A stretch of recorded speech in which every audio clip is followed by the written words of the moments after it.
அன்பார்ந்த நேயர்களே, உங்கள் அனைவருக்கும் வணக்கம். சர்ம சம்பந்தமான பாதிப்புகள். பொதுவாக சர்ம சம்பந்தமான பாதிப்புகளுக்கும் அதே போல் உடல் வலி தொடர்ந்து வாத நோயால் உடம்பு ஃபுல்லாக வலி உள்ளவர்களுக்கும் ஒரு சிறந்த அருமருந்தாக விளங்கக்கூடியதான் பார்த்தீங்கன்னா இந்த அஸ்வகந்தா பால லக்ஷாதி. இது நாட்டு மருந்து கடையில் மிக எளிமையாக கிடைக்கக்கூடியது.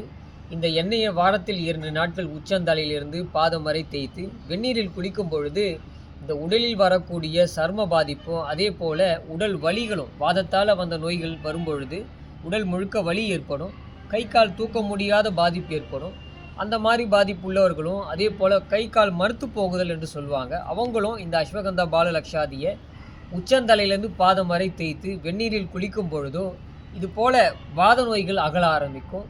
அது மட்டும் இல்லாமல் அன்றைக்கி பத்திய உணவாக பார்த்தீங்கன்னா இந்த ரசம் சாதம் சாப்பிட்றது நல்ல பலனை தரும். இந்த அஸ்வகந்தா பால லக்ஷாதி உடல் பளபளப்பையும் அதே போல் வலியும் நீக்கக்கூடிய